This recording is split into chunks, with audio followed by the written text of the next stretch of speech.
नमस्कार। विश्व योग दिवस के अवसर पर आयोजित कार्यक्रम में आप सभी का हार्दिक स्वागत और अभिनंदन है। मैं हूं आपके साथ विश्वबंधु पांडे। कहते हैं जान है तो जहान है, और इस जान को सुंदर जिंदगी देनी है तो शरीर से सुंदर और मन से तंदुरुस्त रहना अत्यंत आवश्यक है। कहा भी गया है कि शरीर माध्यम खलु धर्म साधनम, समस्त धर्मों का प्रथम साधन शरीर ही है। स्वस्थ शरीर नहीं तो कुछ भी नहीं। स्वस्थ शरीर में ही स्वस्थ मस्तिष्क का निवास होता है।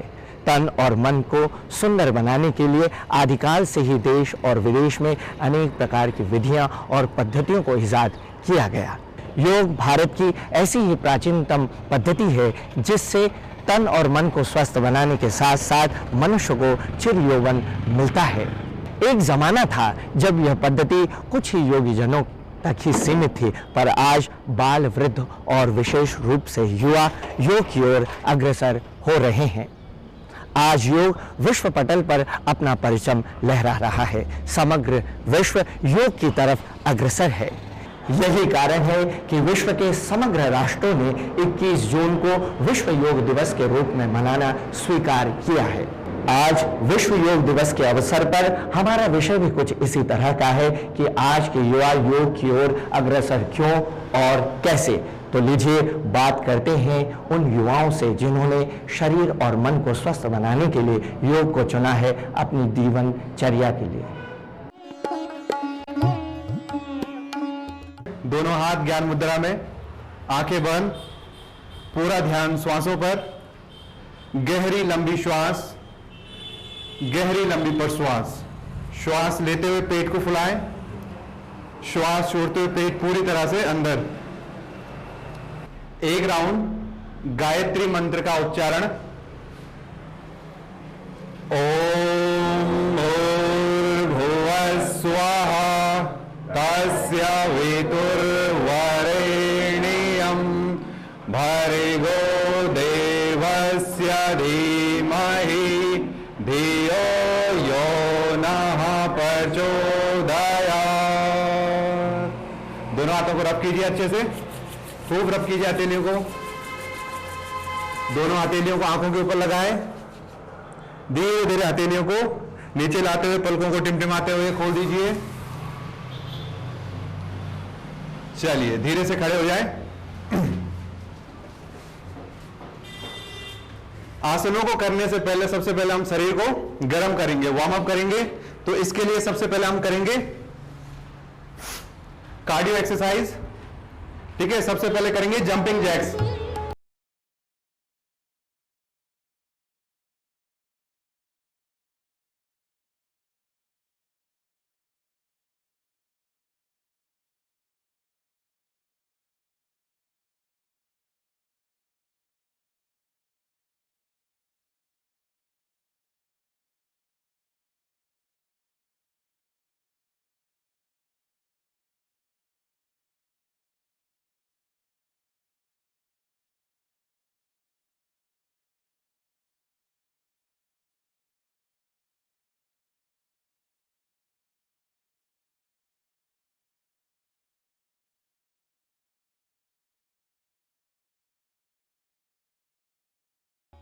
सूर्य नमस्कार।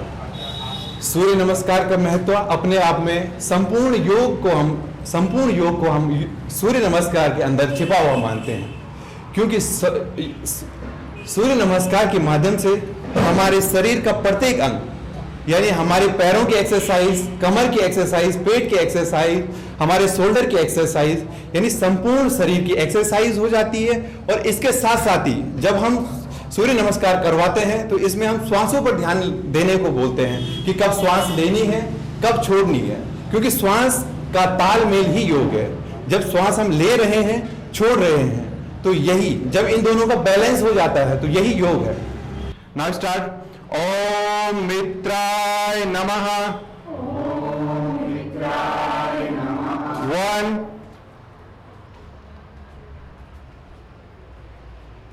ओम रवये नमः। श्वास भरते हुए हाथों को ऊपर ले जाएं, कमर बैंड करें, सीधे हो जाएं, सेंटर में आ जाएं, सेंटर में। ओम सूर्याय नमः। ओम सूर्याय नमः। श्वास छोड़ते हुए फॉरवर्ड डाउन। ओम भानुवे नमः। ओम भानुवे नमः। लेफ्ट लेग को पीछे लेके जाएं, अश्व संचालन। ओम खगाय नमः।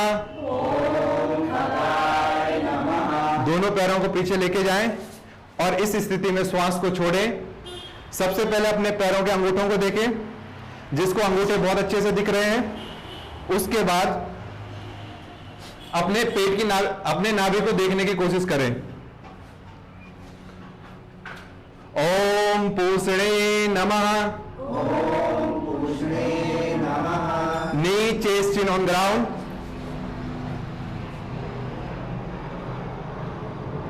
ओम हिरण्यगर्भाय नमः। ओम हिरण्यगर्भाय नमः। भुजंगासना। Very good, good.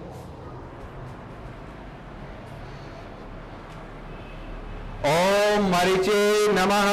ओम मरीचे नमः। पर्वतासना।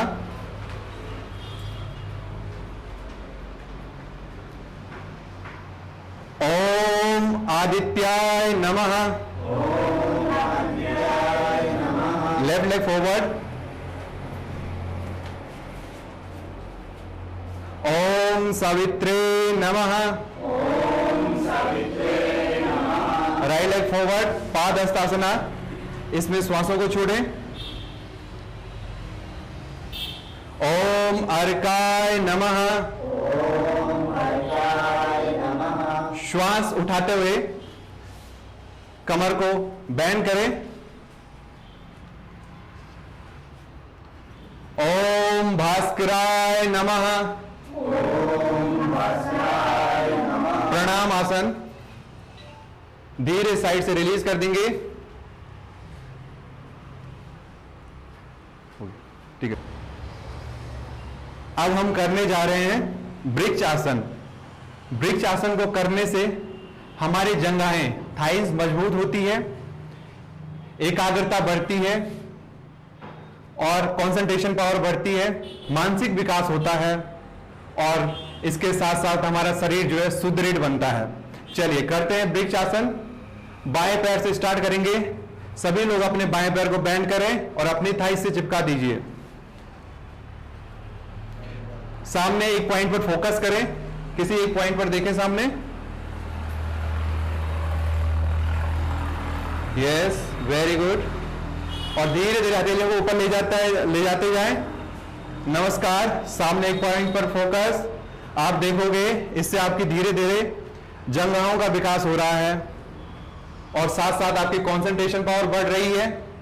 आपका संपूर्ण शरीर इस स्थिति में, इस वृक्ष आसन में खिंच रहा है। इस समय आपकी स्थिति एक वृक्ष के समान है। धीरे धीरे रिलीज कर देंगे। इसी तरीके से बाएं पैर से करेंगे, दाएं पैर से करेंगे। अपने दाएं पैर को बैंड करिए, थाइस पे लगाएं। धीरे धीरे हथेलियों को श्वास भरते ऊपर ले जाएं, होल्ड करें। इस आसन को करिए बिल्कुल रिलैक्स होके। जितने आप श्वासों पर कंट्रोल करेंगे, श्वासें धीमी लेंगे, उतना आपका बेहतर बैलेंस बनेगा। धीरे धीरे हथेलियों को नीचे लेते आएं।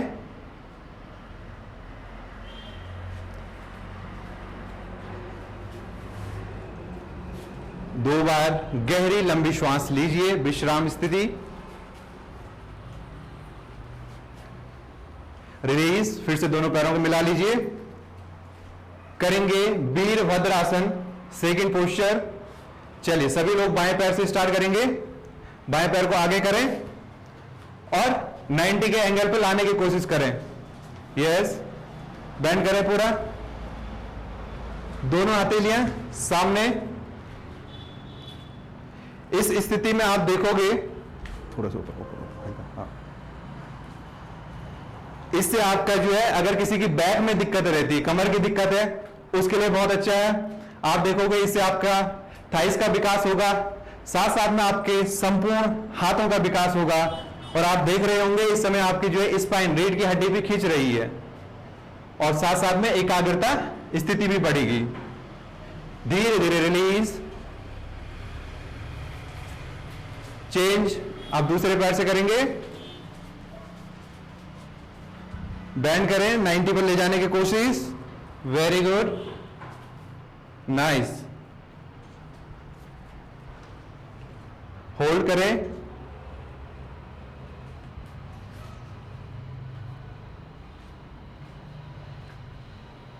धीरे से वापस। इस स्थिति में आप देखोगे आपका संपूर्ण शरीर खींच रहा है। अगर आपके शरीर पर किसी भी हिस्से पर जकड़न रहती है, पैरों पर कहीं पर जकड़न है, कमर पर दर्द है, तो आप देखोगे इस आसन को करने से वहां कुछ ही दिनों में ठीक हो जाता है और ये एकाग्रता क्षमता में विकास करता है। धीरे धीरे वापस एंड रिलीज। पुनः 2 से 3 सेकंड विश्राम। नौका चालन, नाव चलाएंगे, बोटिंग। दोनों हथेलियों की मुट्ठी बना लीजिए, श्वास भरें, श्वास छोड़ते हुए आगे झुकेंगे, फॉरवर्ड। चलिए स्टार्ट। 1, नाइस, 2, 3। इस आसन को करने से आप देख रहे होंगे, महसूस कर रहे होंगे आपका पेट दब रहा है। तो जिसका बेली फैट ज्यादा है या पेट बढ़ा हुआ है, आप देखोगे इस आसन को करने से 10 से 15 दिन में पेट पूरी तरह गायब हो जाता है और आप जो है बिल्कुल हल्का महसूस करने लगते हैं। साथ ही साथ इससे जो है आप देखोगे कंधों का विकास हो रहा है, कमर का विकास हो रहा है। Continue continue continue, very good, nice. चलिए रिलीज। 2 सेकंड, 3, 4, 5, पूरा हाथों को पीछे ले जाएं। 6, 7, 8, 9, 10 and release. Good, good, good, very good.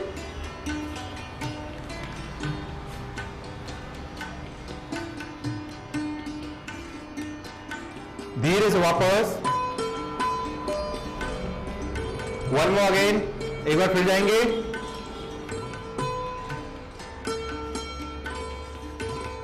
रोके कुछ क्षण। इस आसन को करने से भी आप देखोगे यदि कई बार आपकी जो है रीढ़ की हड्डी में अगर स्ट्रेच आ रखा है, खिंचाव है, तो इस आसन को नहीं करना है। यदि आपके कमर दर्द है तो इस आसन को नहीं करना है। और जिसका अगर पेट बढ़ा हुआ है तो उसके लिए ये वाला आसन भी बहुत ही कारागार सिद्ध होता है। धीरे से वापस एंड रिलीज। श्वास भरते हुए अपने लेफ्ट हैंड को ऊपर उठाएं, अपनी एडी को पकड़े पीछे। Yes, very good. अब दूसरे हाथ को ऊपर ले जाएं, एडी को पकड़ें। Nice, very good. चलिए, गुड गुड गुड गुड, थोड़ा आगे, गुड। इस आसन को करते हुए आप महसूस कर रहे होंगे आपकी चेस्ट खींच रही है। इस आसन को करने से आपकी जो है लंग्स का विकास होगा, यानी जिसको जो ब्रीदिंग की प्रॉब्लम रहती है, श्वास अच्छी तरीके से शरीर में नहीं जा रही है, तो इस आसन को करने से बेहतर लाभ होगा। जिसके कमर में दर्द रहता है, कमर दर्द रहता है, तो उसके लिए यह आसन रामबाण है, उष्ट आसन। धीरे से वापस आ जाएंगे। पहले लेफ्ट हैंड को लेके आए, फिर राइट हैंड को, और धीरे से वापस, और धीरे से जो वज्रासन में बैठ जाएंगे।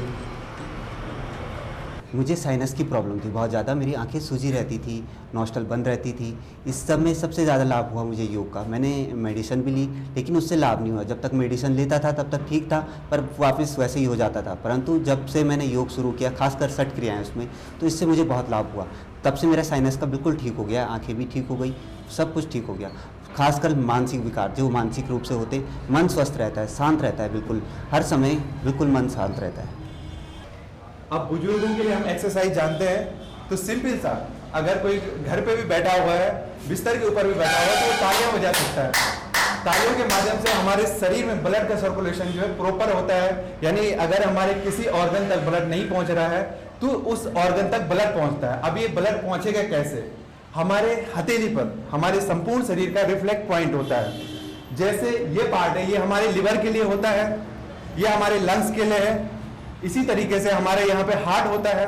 तो जब हम तालियां बजाते हैं तो इससे होता क्या है, जो हमारे शरीर के संपूर्ण ऑर्गन है उस तक ब्लड का सर्कुलेशन प्रॉपर होता है, जिससे जो हम अपने शरीर को स्वस्थ बना सकते हैं।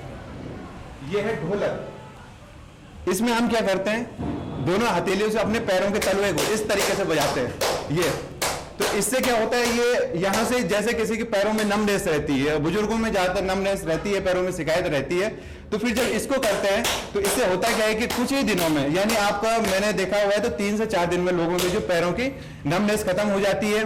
प्लस इसके द्वारा, क्योंकि जो हमारे रिफ्लेक्ट पॉइंट हथेलियों पे है, सेम रिफ्लेक्ट पॉइंट पैरों में भी है, तो इनके थ्रू भी जो शरीर में ब्लड का सर्कुलेशन होता है।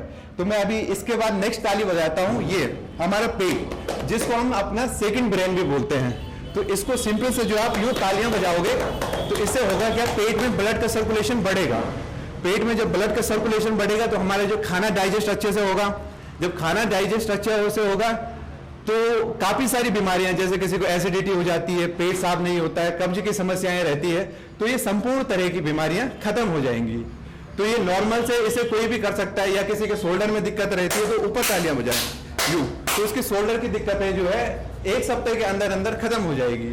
तो एक सामान्य से आसन है जिनको कोई भी कर सकता है, बुजुर्ग हो, जवान हो, बच्चे हो, जिन्हें अगर कुछ नॉलेज भी नहीं है योग के बारे में या एक्सरसाइज के बारे में, तो तालियां बजाइए, सबसे बढ़िया, सबसे बेस्ट। प्राणायाम शब्द का अर्थ है प्राण शक्ति, जो है जीवन शक्ति, उसका आयाम करना। और इसकी जो महर्षि पतंजलि ने बताया है, तस्मिन् सति श्वास प्रश्वास गति विच्छेदा प्राणायाम, जो श्वास प्रश्वास की गति को विच्छेद करना ही प्राणायाम है। और प्राणायाम हमारी जीवन शक्ति को बढ़ाता है, हमारी ऊर्जा को बढ़ाता है। जीवन शक्ति ही हमारी जो मनुष्य जीवन का जो मनुष्य जीवन को बढ़ाने का जो ढंग है वो जीवन शक्ति ही है। तो प्राणायाम जीवन शक्ति बहुत अच्छा है। प्राणायाम करने से हमारा दिन प्रतिदिन हमारा शरीर स्वस्थ होता है और हमारी लंबी आयु हमें मिलती है। प्राणायाम को करने के लिए कोई निश्चित समय है क्या? सबसे अच्छा प्रातः ही होता है, जिससे हमारे जो ऑर्गन्स है, हमारा जो शरीर है, उससे में सब चीज़ हमारी सोई हुई रहती है। जिस तरह से हम सोए हुए रहते हैं, ऑर्गन्स भी सोए हुए रहते हैं, तो उस ऊर्जा को उस समय अगर प्राणायाम किया जाए तो उस ऊर्जा को जागृत किया जा सकता है और शरीर भी स्वस्थ होता है। आप कब से योगिक क्रियाओं को कर रहे हैं और आपको इनसे क्या लाभ हुआ है? मुझे भी 4 से 5 साल योग करते हुए हो गए हैं, और मेनली जो मेरी पेट से रिलेटेड काफ़ी बीमारियां थी, कि जैसे पेट सही से नहीं खुलना मॉर्निंग में, तो उन चीज़ों को भी हमने इस कर्म से और अपने प्राणायाम और योग आसन से काफ़ी सही किया है। जो पेट संबंधी समस्या आपने बताई, इसके लिए आपने कौन कौन से महत्वपूर्ण आसन किए, जरा हमारे दर्शकों को बताएं आप। जैसे कि षटकर्म में हम कुंजल करते हैं, तो उससे हमारे पेट से रिलेटेड काफ़ी बीमारियों को सही होने में सहायता मिलती है। आपको प्राणायाम करके दिखाऊंगा। और फर्स्ट मैं आपको कपालभाति, जो हमारे गैस से रिलेटेड, पेट से रिलेटेड, इसमें हम लंबी गहरी श्वास भरेंगे और इसी श्वास को छोड़ते हुए हम पेट को अंदर की ओर पुश करेंगे।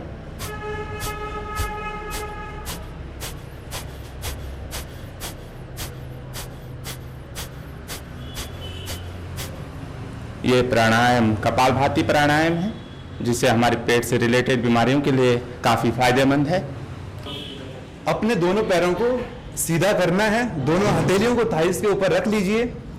इसके बाद अपने बाएं पैर को बेंड कर लीजिए और अपने थाइस को लॉक कर लीजिए दोनों हथेलियों से। फिर सिंपल सा ये मूवमेंट करना है, ऊपर जाते हुए श्वास लेनी है, नीचे जाते हुए छोड़नी है। तो शुरुआत में 10 से 12 बार ये कीजिए, और इसी तरीके से एंटी क्लॉकवाइज डायरेक्शन में 10 से 12 बार। तो इससे आप देखोगे कि आपका 15 से 20 दिनों में जो घुटने का दर्द खत्म हो जाएगा। इसके साथ ही साथ मैं आपको बताने जा रहा हूं किस पर की एक और टेक्निक है, जिसे हम एक्यूप्रेशर में कहते हैं। ये हमारे रिफ्लेक्ट करते हैं घुटनों को। ये जो आपके बीच वाली 2 फिंगर्स दिख रही है, तो इनका जो सेकंड ज्वाइंट है ये, तो इस पे आप सिंपल से या तो घुमा लीजिए इसको, इन दोनों ज्वाइंट्स को, और इससे भी आपको जो घुटनों का दर्द काफी हद तक ठीक हो जाएगा। और साथ ही साथ आप क्या कर सकते हो, डॉक्टर टेप आती है एक, तो उसमें मेथी की पट्टी करनी है, मेथी की पट्टी बांधी और उसको लपेट देना है इन दोनों उंगलियों पे।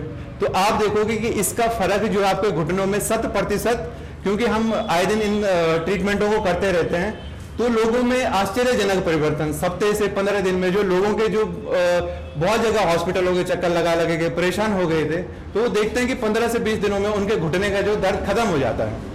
योग करने से आपको क्या क्या लाभ हुए हैं, कृपया आप हमारे दर्शकों से जानकारी को साझा करें। मुझे माइग्रेन की बहुत ज़्यादा प्रॉब्लम थी, एसिडिटी और थोड़ा लीवर से भी रिलेटेड प्रॉब्लम्स थी। बट योग जब से मैंने ज्वाइन करा है, जब से करना शुरू करा है, तब से मेरा माइग्रेन में भी बहुत इम्प्रूवमेंट है। पहले मुझे महीने में कम से कम 4-5 बार पेन किलर लेनी ही पड़ती थी, अब ये है कि महीने में 1 या 2 बार ही लेनी पड़ती है, ज़्यादा नहीं लेनी पड़ती। और एसिडिटी का प्रॉब्लम था, वो भी बहुत कम हो गया।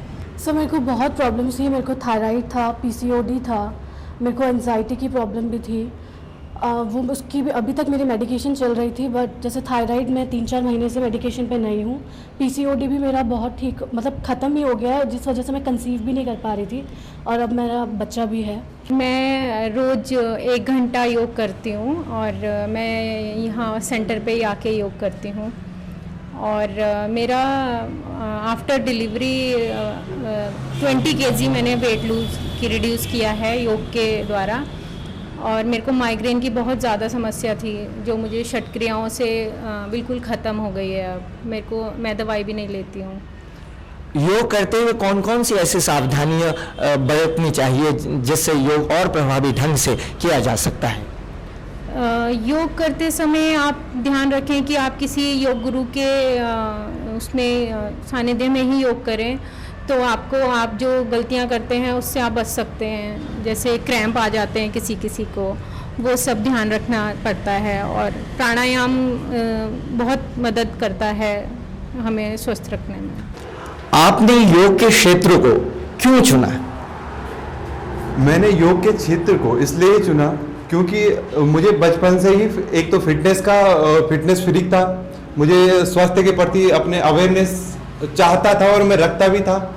तो जब मैंने योग करना शुरू किया, आसन किए, प्राणायाम किए, तो जब मैंने अपने जीवन में परिवर्तन देखा तो मुझे इतना सुखद अनुभव हुआ कि मुझे लगा कि इसे मुझे सिर्फ अपने तक ही सीमित नहीं रखना चाहिए, बल्कि मुझे समाज में इस चीज़ को फैलाना चाहिए। तो इसलिए मैंने इस फील्ड को अपने रोजगार के रूप में भी चुना है। प्राणायाम क्या है और इसके क्या लाभ हैं? प्राणायाम का मतलब है प्राण का आयाम, यानी प्राण अपनी वायु को फैलाना। और इसके अनेक लाभ हैं, जैसे कि हम कह सकते हैं कि प्राणायाम करते हुए हम अपने शरीर को स्वस्थ कर सकते हैं। भ्रामरी प्राणायाम को करते हुए हम अपनी मानसिक स्थिति को सही कर सकते हैं। जैसे कि हमारे दिमाग में काफ़ी नेगेटिविटी भर जाती है आजकल के वर्किंग से, तो भ्रामरी से हम अपने स्ट्रेस को कम कर सकते हैं। मिट्टी चिकित्सा और नाड़ी शोधन क्रिया आती है, क्या ये प्राणायाम का हिस्सा है? मिट्टी चिकित्सा एक नेचुरोपैथी से ही रिलेटेड है, जो हमारे योग ऋषि अपनाया करते थे। इसमें हम प्राकृतिक चीज़ों, पंच तत्व जिससे हमारा शरीर बना हुआ है, हम उन्हीं चीज़ों से अपने उपचार करते हैं। और नाड़ी शोधन एक शुद्धि क्रिया है जिससे हम अपने शरीर के विकारों को दूर करते हैं। प्राणायाम की शुरुआत ओमकार की ध्वनि के साथ में की जाती है। आप हमारे दर्शकों को बताइए कि ओमकार की ध्वनि, इसका क्या महत्व है योग में? जैसे कि आपको पता होगा कि ये चीज़ सभी लोगों ने माना है कि ओम की जो ध्वनि है उससे काफ़ी हमें फ़ायदा होता है।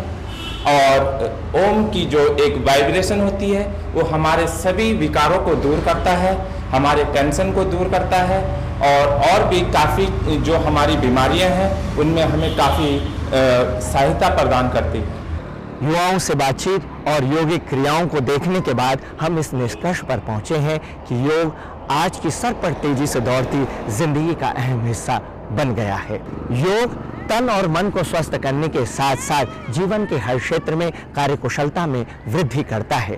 गीता में भगवान श्री कृष्ण ने कहा है, योगः कर्मसु कौशलम, इसलिए योग अपनाएं, अपने जीवन को सुखद बनाएं। इन्हीं शब्दों के साथ मुझे और मेरी टीम को दीजिए इजाजत। आपसे फिर होगी मुलाकात अगले कार्यक्रम में एक नए विषय के साथ। तब तक के लिए नमस्कार।